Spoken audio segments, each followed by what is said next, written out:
Hi Flosstube, it's Karen, recovering monogamous stitcher. Today is Friday, October 17, 2025, and this is not my normal recording day, but I have so many fall and Halloween finishes that I wanted to share, and I thought if I added them into a regular Flosstube video, it would just make it too long. So I'm doing this as a separate one, and next week on the 24th, I'll be back with my regular Flosstube.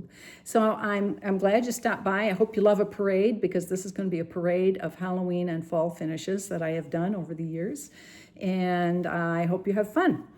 So we're going to start. I've tried to organize this a little bit, and you'll notice I'm not filming in my sewing room today. I am in the dining room upstairs, because all of these things are on display up here, and I didn't want to have to carry them all downstairs to the sewing room and record and then bring them all back up here. So I set up here, and I hope it doesn't get too sunny here, but we'll roll with it anyway. Okay, I'm going to start with the Prairie Schooler finishes that I have. And let's see. So we'll start with, I have these orange finishes. These are from, what do you call it, a folder or a book of, it's called Pumpkins. This one is the owl finish, and I finished them all according to the instructions in the book, or the pattern. The stem is sewn on with a big button on the back, so it looks prim. And I found wire that I could twirl around, make into a vine shape. And the owl, I added a stick. I sewed the stick on where the toes are holding it. Just found a stick outside and cut it and put that on. So this one I considered to be kind of a Halloween one, and so when Halloween is done, this will get put away. But there are some that are fall that will stay out till after Thanksgiving. This is one I consider to be fall. It has all the different leaves, the colors, and again, it's finished the same way, and it has this, I don't know, kind of like Frankenstein stitching. I call it, it's really like a double blanket stitch, but it looks like Frankenstein stitching. So this one is one that will stay up until after Thanksgiving, a fall. And again, it's from that same booklet. This one's a Halloween, because it has the jack-o'-lantern face on it. Again, same finish.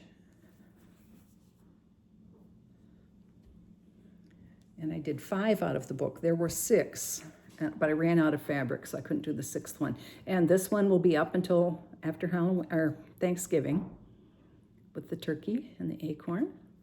Same finish, same stitching, same finish on the back. And then this one, and this will stay up till after Thanksgiving also. So I get a lot of use out of these because they stay up the whole October and November. And again, Prairie Schooler, and the pattern is called Pumpkins. And the other one that was in the book that I did not stitch was a cat. So you may like to see that. And then I have a couple framed Prairie Schoolers, and I love Prairie Schoolers because they're so classic and they don't go out of style. I love the blocks of color. This is All Hallows Eve Prairie Schooler.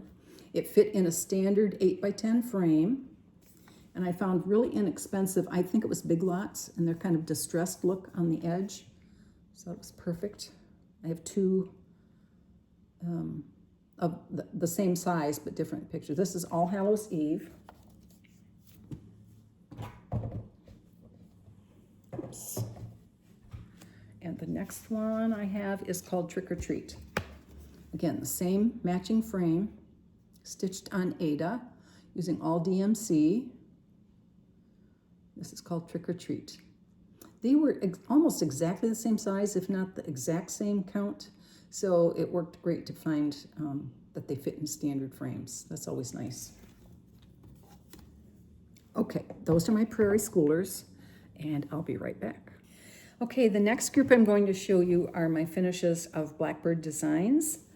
I have quite a few. The first one I'll show you is Midnight Ride.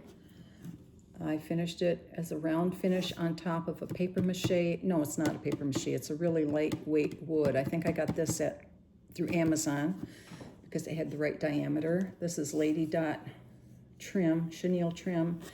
I don't remember the name of the trim. If you want to know, contact me with a message on Instagram and I'll look it up. It's in my book. I just didn't think to pay attention before I brought it out. And so I painted the box black and then mounted this on the top with a round of batting under it so it's padded. That's called Midnight Ride. Next one I have that's more fall theme, maybe Thanksgiving theme, is Feast of Friendship. And I did, I believe, virtually all DMCs on this.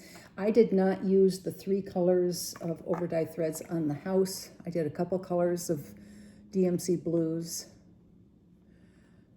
And I'm sure mostly it was DMC. Feast of Friendship. I finished that in 2021. I love the frame. My framer picked out a really nice frame. I think it really complements those colors.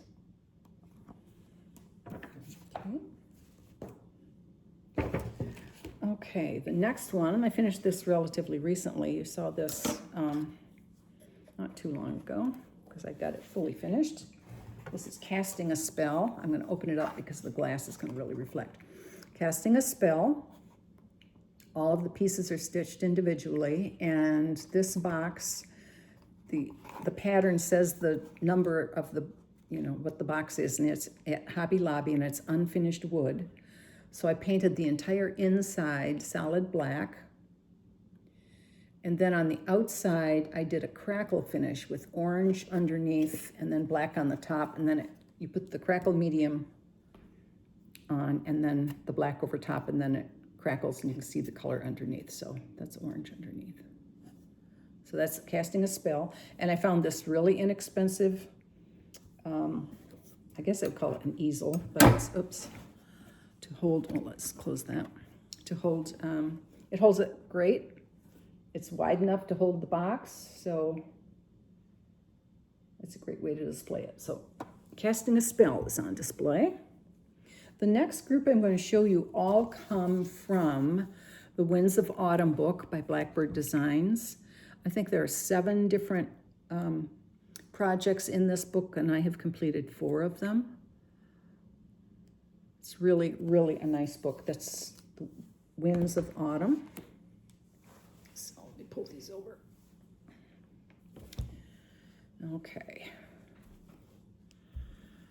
Okay, so the first one I'll show you is Mighty Acorn.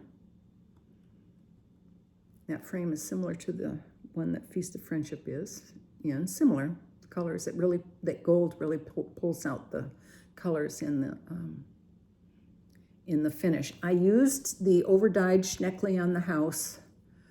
Maybe another couple overdyes, but this is mostly DMC. Mighty Acorn from the Winds of Autumn book. Another one I finished in that book is October 31. I've seen this finished different ways. I made it as a drum, but I stuffed it to be a pincushion.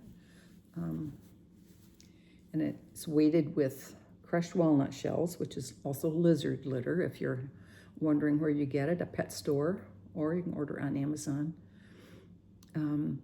So October 31st, and I stitched this on Ada, and I did my own overdye on this. I used grit dye, watered down, and then scrunched it up and put it in a jar. So it got some modeling. Really happy with the way that turned out.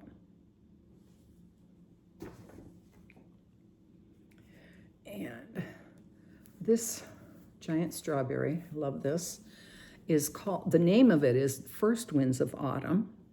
And it features this crow in a house.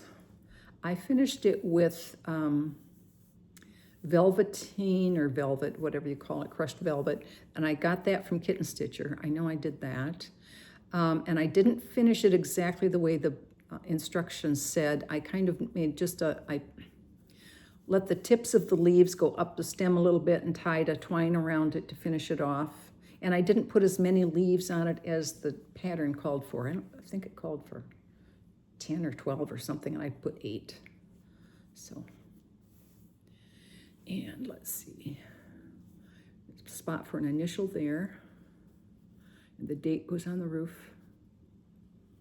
There it is. It's beautiful. first Winds of Autumn from the Winds of Autumn book.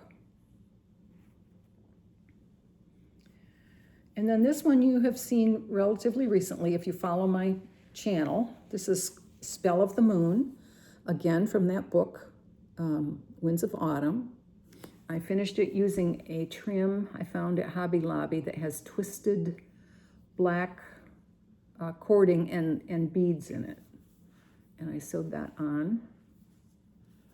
And then just a Halloween themed fabric that I had in my stash. And I did do an overdye on the moon. If you want to know what that is, you can message me on Instagram and I can let you know. I don't remember. I know it's in my book. I just didn't take notice of what it was before I brought it over. Okay, I'll be right back with more. Okay, I'm back. The next couple are both from Not Forgotten Farm. This one is called Thomas. And I stitched this with the called for DMC threads. And I finished it as a flat fold using a kind of fall themed fabric and a ribbon on the bottom to hold it. I really love a flat fold, especially for seasonal things, because they're so easy to store. They just go flat and you don't have any hanging hardware on the back that can get caught on something else. So this is Thomas from Not Forgotten Farm. And those are all the called for DMCs. And the next one, love this guy. He's on display for his first season. This is the Reverend Gourdon Squashbottom, again from Not Forgotten Farms. I stitched this entirely with the DMC flosses. Again, finished it as a flat fold, and I have some fall themed fabric. And again with that ribbon. And I have Prunella Squashbottom waiting to get started, his wife. So I've separated a family. I'll get going on it sometime. Reverend Gourdon Squashbottom, Not Forgotten Farm. Okay, this one is called, let's see, Little Quaker Halloween. It's from Susan Aki. Susan Aki is the designer. And I seem to recall that it was a freebie from Aurifil Thread or something, that Susan designs lots of things for them using their threads. I finished this with all DMCs, and I just have it on a easel. I didn't even fully finish the back. Shame on me, but it just fits in the easel. So that is Little Quaker Halloween. And the next one is also a Susan Aki design. It's called Riding Lessons. This was in a book released. I got it from Fat Quarter Shop. I'm not sure if it was It's So Emma. I should have pulled it out. I apologize. Finished on the back with a Halloween fabric, and I put a bulb pin with the year and an orange and black button. And I have purple rickrack. It's called Riding Lessons. And again, stuffed with lizard litter, walnut shells. That was a Susan Aki. Okay, next I have Something Wicked from Lila Studios. This was stitched on called for it. The model was stitched on Havana, and that's the fabric I got. And I used DMC floss. And when I got it done, it shows, the writing shows up really well in this light, but sometimes it's just, if you're a little away from it, it blends in so much it's hard to read. And I wish if I were doing it again, I would have taken this brighter green from the sock and used that on the writing also. So I finished this on a board, did a crackle finish. It was raw wood, came from Hobby Lobby, and the same method that I used for casting a spell. Painted it orange, then put the crackle medium, then painted it black and let it crackle, and then I just adhered. It's glued down. It's on matte board and batting on it, but it's just glued on, so it's never going to change. And I just have it on a little easel. It stands on the table like that. That's Something Wicked from Lila's studio. The next one is called the Shelter Sampler. This was a design by Lucy Beam, and she designed this for the Ranch Run retreat that was held in Litchfield, Kentucky last year. So I don't know if she has released this yet, but it's Lucy Beam, called the Shelter Sampler. It has a lovely verse on it. It was fun to stitch, all the fall colors. I'm sure I used all, no, she provided it in the kit. So some of them may be overdyed, some of them are DMC. And I found a standard size frame. Well, actually, she displayed her sample in this frame, and she said she got it at Hobby Lobby. So when I got home from the retreat, I went right to Hobby Lobby and got it. And it fits perfectly, 8 by 10. So this may be being released at some point in the future, soon future. Okay, I'm gonna go get some more. Okay, I have a group of small pillows that I'll share with you that I have stitched in the past and finished. The first one I'll share is Witch's Brew. This is from With Thy Needle and Thread, Brenda Gervais.